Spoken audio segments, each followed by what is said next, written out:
आज के इस मीटिंग में मौजूद हमारे वरिष्ठ नेता आली जनाब इशाक मंसूरी साहब, मेरे दोस्तों और भाइयों, उर्स के बाद की ये हमारी पहली मीटिंग है और इतने बारिश में भी आप सब लोग यहाँ पे इतनी तादाद में मौजूद है। वो इस बात का सबूत है कि MIM की जो नींव हमने 4 साल पहले लगाई थी वो अब धीरे धीरे बहुत अच्छे से परवान चढ़ रही है।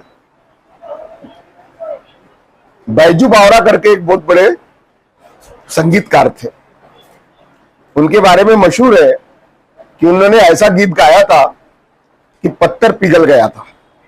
उस बारे पिक्चर भी बनी।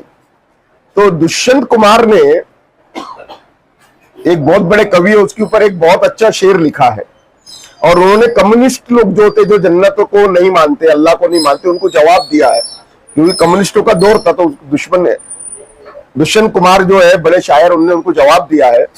वो कहते हैं कि जन्नत ना सही ना सही, आदमी का ख्वाब ही सही। जन्नत ना सही ना सही, आदमी का ख्वाब ही सही।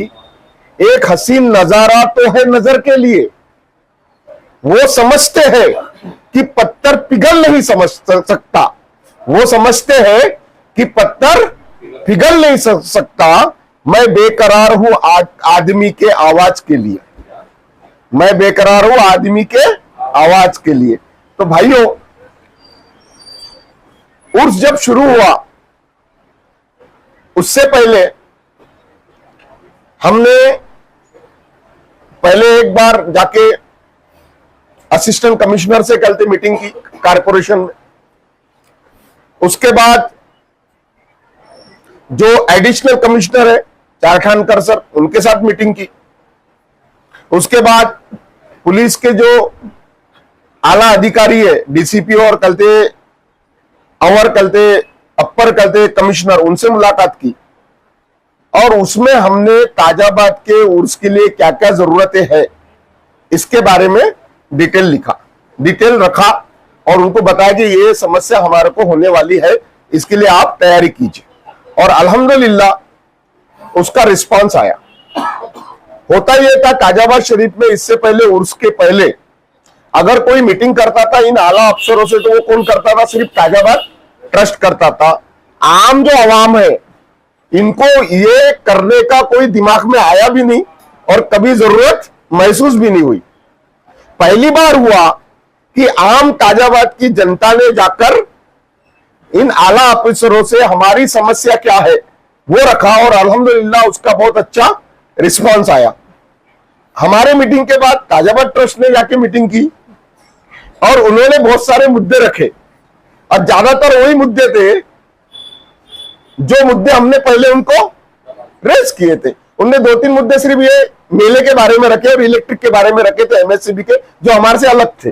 बाकी मुद्दे उनने वही रखे जो हमने रखे थे। तो उनको ऑफिसरों ने ये बोला कि भैया ये जितने मुद्दे तुम बता रहे हो इसके ऊपर हमारी तैयारी ये हो चुकी है, क्योंकि इससे पहले आपके लोग, ताजाबाद के लोग आके MIM के नेतृत्व में आके यहाँ पर डिस्कस कर चुके और हमने ये तैयारी कर चुके हैं। तो ये अधिकारी का इनको बोलना, ये इस बात की गलत दलील है कि MIM यहाँ पर बहुत कुछ काम कर रही है। और अल्हम्दुलिल्लाह आपको बता रहा हूं कि वो अधिकारी लगातार हमारे संपर्क में रहे। आला अधिकारी की बात कर रहा हूं। इशाक भाई जो बात कर रहे हैं कि यहाँ के जो लोकल लीडर है, जो अधिकारी है, उनकी बात कर रहे हैं कि वो बात कर रहे, लेकिन आला अधिकारी जो जैसा बैनर्जी मैडम है, चारखानकर सर है और ऊपर से महल्ले साहब है, ये सारे लगातार अपने कांटेक्ट में थे। जब भी आते तो फोन पे बात करते थे और बोलते थे कि भैया तकलीफ क्या है। DCP मैडम हमेशा अपने कांटेक्ट में रहती। तो धीरे धीरे ये समझ में आ रहा कि MIM को अब आला अधिकारी भी मान रहे हैं और वो इसलिए सक्सेस हुआ क्योंकि हमने मोर्चे लगे 50-50, 60-60 लोगों के। यह हालत हो जाती थी कि ऑफिस में बैठने को उनके जगह नहीं रह जाती थी। तो ये हमारी कामयाबी की दलील है। लेकिन ये सब होने के बाद अभी आने वाला इलेक्शन है। काम तो हम बहुत कर रहे हैं, रोड के, गटर के, हर तरह हमारा काम हो रहा है, लेकिन इलेक्शन की अभी जल्द ही हमारे को तैयारी करना है। और उसके अंदर क्या तैयारी की जाने से पहले हम इलेक्शन में वोट क्यों देते हैं? किसी पार्टी को हम सपोर्ट क्यों करते, ये कभी आपने सोचा क्या? क्यों करते हम कलते इलेक्शन में वोट और किसी पार्टी को सपोर्ट क्यों करते? क्यों करते? 3 कारण रहते। पहला कारण तो यह है कि हमारे बस्ती का विकास हो। दूसरा कारण यह है कि जो हमारी विरोधी वाली पार्टी है उसकी हार हो। तीसरा कारण यह है कि सत्ता में हमारे को क्या मिले, भागीदारी मिले। ये 3 कारण रहते ना। अब आज के जो हालात अगर देखा जाए हमारे काजाबाद शरीफ के, तो हमने काजाबाद शरीफ को आप देखिए जो हमारा पर्यटन स्थल है और आजू बाजू की बस्ती देखिए, क्या हमारे काजाबाद का सच में विकास हुआ ऐसा अपने को लगता है क्या? आजू बाजू के बस्ती में नल बराबर आते हैं, उसमें गंदा पानी नहीं आता। हमारे यहां रोड में सादे रोड बन रहे नहीं, उसमें भी गड्ढे हैं। वहां सीमेंट के रोड बन रहे। सीवर लाइन उनकी चौक अगर होती है कभी तो 1 घंटे में आदमी आ जाता। हमारे यहाँ 3-3, 4-4 दिन लग जाते, कोई आता नहीं है। हमारे यूसुफ भाई गवाह है, 4-4, 5-5 दिन तक कोई नहीं आ रहा। अभी कल हमारे आबिद भाई क्या का प्रॉब्लम चालू है, तो 3-3, 4-4 दिन नहीं आते। और वो भी हम लोग जाके बैठते तो हो रहा, बाकी आम आदमी ने अगर कलते बोला तो होता गया। यानी विकास हमारा नहीं हो रहा। दूसरा पॉइंट है कि विरोधी पार्टी हमारी हारना चाहिए।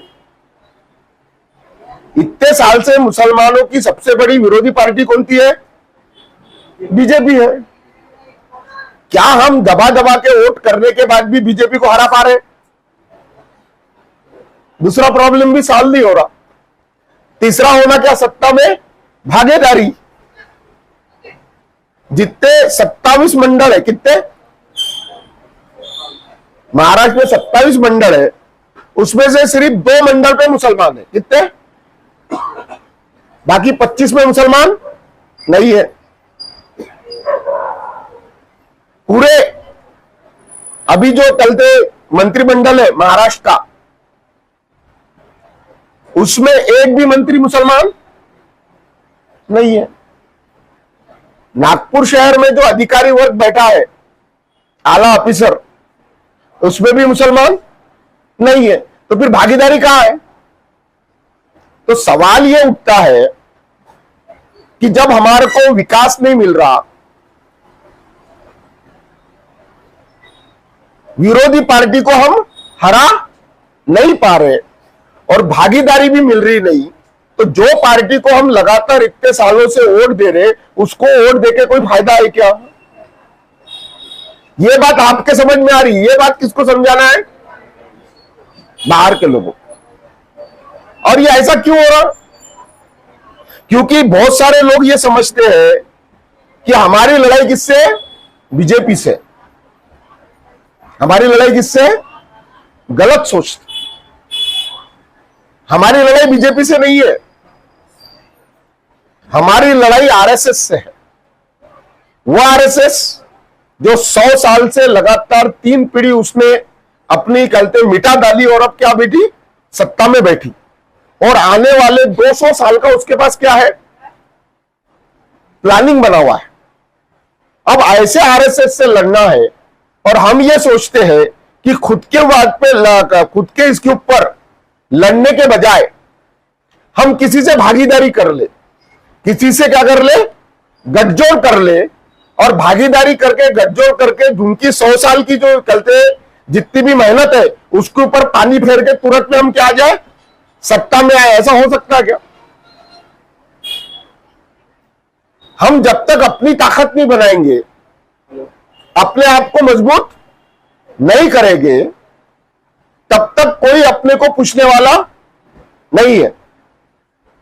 और ये जो ताकत बनाने की जब भी बात आती है, तो जो लोग अपन लोग काम कर रहे हैं, उनकी ही टांग खींचने का काम कौन कर रहे?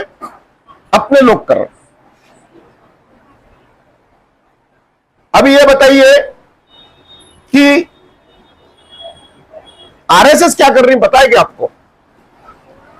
अभी जो दिन आ रहे हैं ना अपने, ये बहुत अच्छे हैं, इससे खतरनाक दिन आने वाले,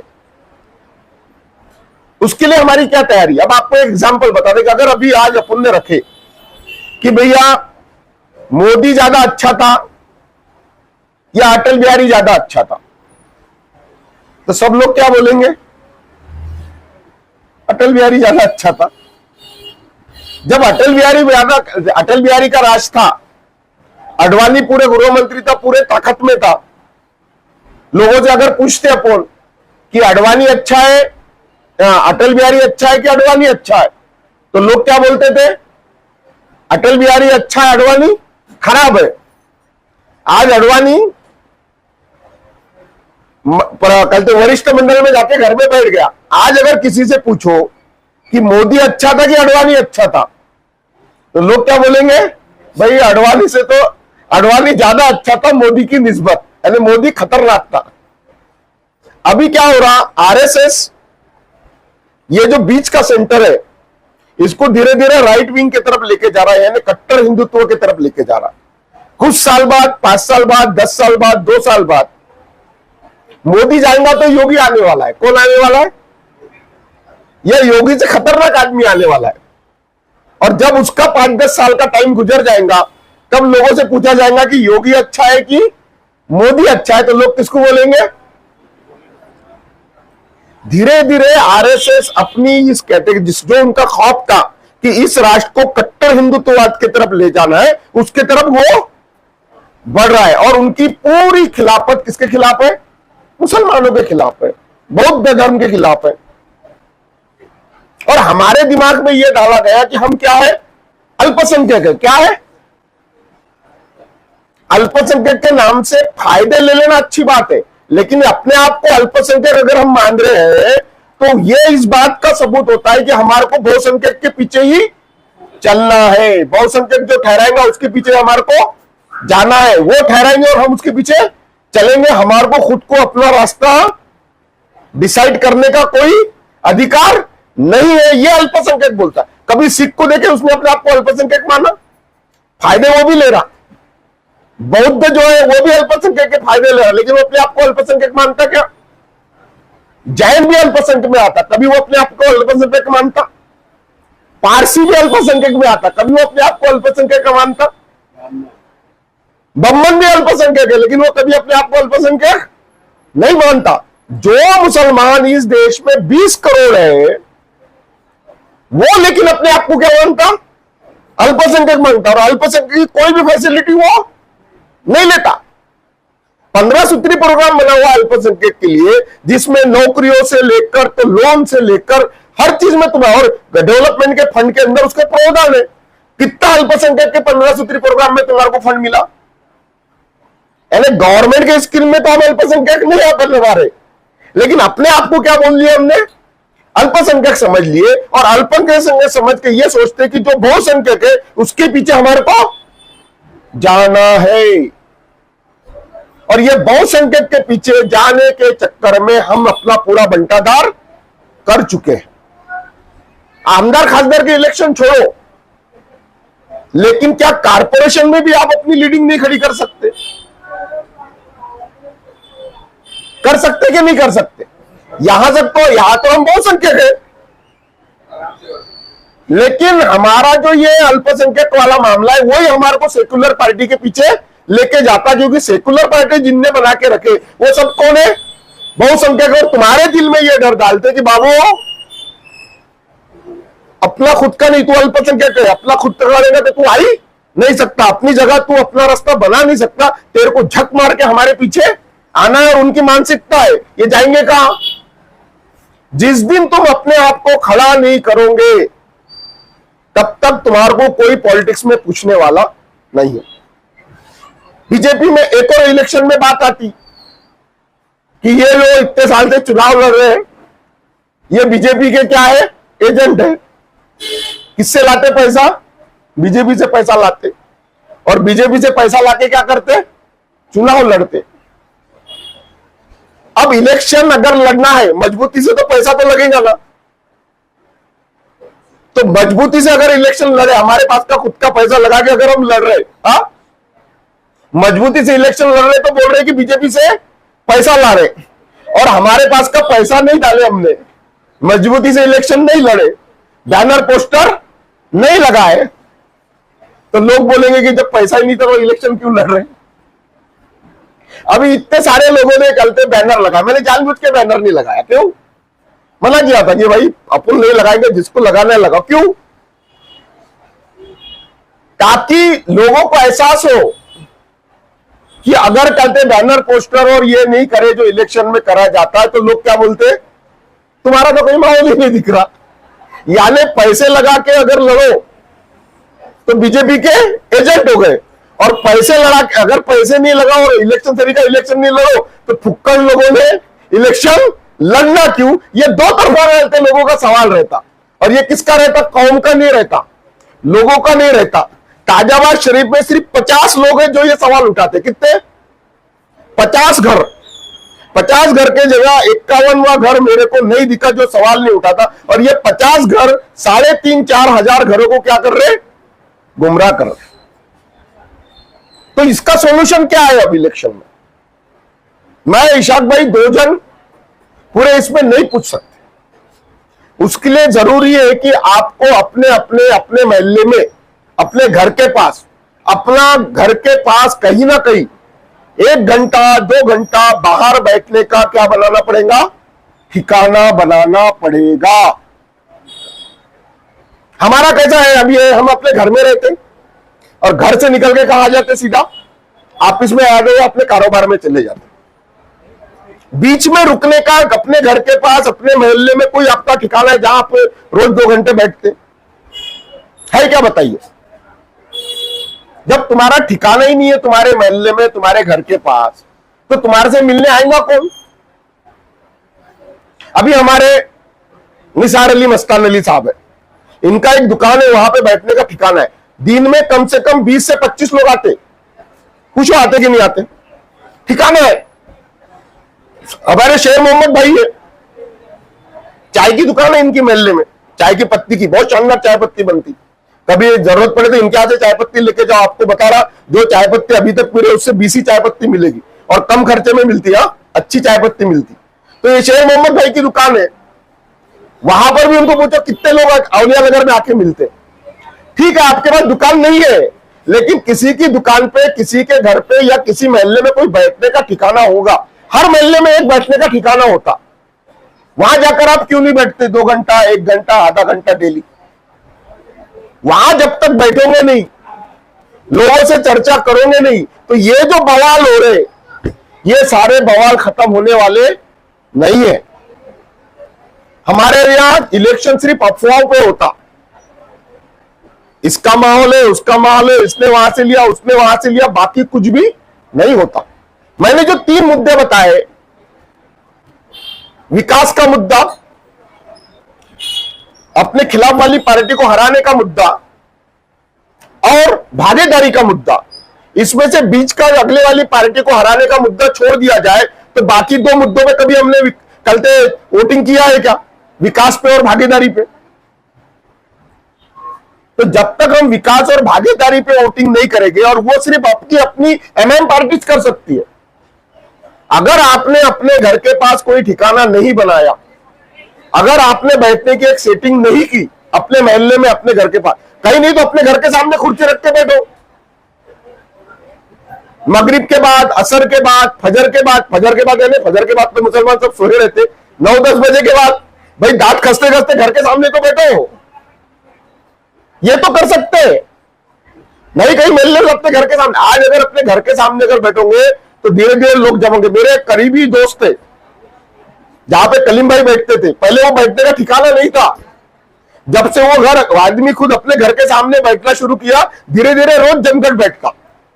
तो आप भी तो अपने घर के सामने ठिकाने बना सकते हो, या किसी को पान का शौक है, खर्रे का शौक, तो वही ठिकाना बना। लेकिन वहां रुककर ये प्रचार करना जरूरी है, क्योंकि 3 महीने बाद, 4 महीने बाद इलेक्शन है। निर्वाचन आयोग ने डिक्लेयर कर दिया, प्रभाग सिस्टम को पूरा बन गया है। अभी 2-4 दिन में, 6 दिन में सिस्टम भी आ जाएगा। फिर उसमें अपेक्ष बुलाएंगे, उसने ये डिक्लेयर कर दिया कि 1 जुलाई से पहले जिनके वोटिंग रजिस्टर हुए उनका वोटिंग किया जाएगा। अब नए वोटिंग रजिस्टर होंगी, लेकिन उनको कारपोरेशन में नहीं लिया जाएगा। ये सारे डिक्लेयर हो गए। और अगर हम अभी से अपना अपना खुद का प्रचार करना शुरू नहीं करेंगे तो हम चुनकर नहीं आ सकते। और सबके दिमाग में एक बात डालो, हमारे हार का कारण एक ही है, मुसलमान के हार का कारण एक ही है, परिवार के साथ वोटिंग करने नहीं जाना। मैं जब वोटिंग करने जाता तो अपने घर में मेरे अम्मी, मेरी बीवी, मेरे भाई, मेरी बहू, मेरे भाभी, मेरे बच्चे, इनको जिन जिन के वोटिंग आते उनको साथ लेकर नहीं जाता। मैं कैसा वोटिंग करने जाता हूं, मैं पहले वोटिंग करने चले जाता, उसके बाद मेरी बीवी जाती, उसके बाद मेरे बच्चे जाते। गैर मुस्लिम जो लोग हैं, जो तुम्हारे कल के खिलाफ वाले लोग हैं, वो सारे के सारे पूरे परिवार को लेके जाते। हम जब कल के घर घर वोटिंग करने, रजिस्ट्रेशन करने गए हैं भैया, तो आपको पता इतनी हालत खराब है कि घर के मुखिया को नहीं मालूम कि मेरे घर में किसका वोट रजिस्टर्ड है और किसका वोट रजिस्टर्ड नहीं है। घर में नई बहू लाने का तो कल के बड़ा शौक है, लेकिन उसका वोट रजिस्टर करने का कोई शौक नहीं है। घर में बच्चा बड़ा हो गया 18 साल का, तो उसको नौकरी कैसी लगेगी इसकी फिक्र तो है, लेकिन उसका 18 साल के बाद वोटिंग का कार्ड बना के बना इसकी फिक्र नहीं है। यह फिक्र जब तक अपने घर में पैदा नहीं होगी, उसको तो यह भी नहीं मालूम कि अपना वोटिंग किसका कहां पे जाता। बहुत कम घर मिले जिनको मालूम है कि कल तक किसका वोटिंग और किसका वोटिंग नहीं है। तो ये चीजें आपको अपने ठिकाने पे, जहां आप अपना एरिया बनाओगे, जिस जगह ठिकाना बनाओगे, वहां पे बोलना बहुत जरूरी है। देखिए, सबको सक्रिय होना पड़ेगा। 4 साल लगातार मेहनत करते रहे हम, और अगर अभी सक्रिय नहीं है तो वो शेर है, गैरों में क्या दम था, अपनों में क्या था, वो गैरों ने क्या लूटा मुझको, अपनों में क्या दम था। हमें तो अपनों ने लूटा, गैरों में क्या दम था, मेरी किश्ती डूबी वहां जहां पानी बहुत कम था। अस्सलाम वालेकुम।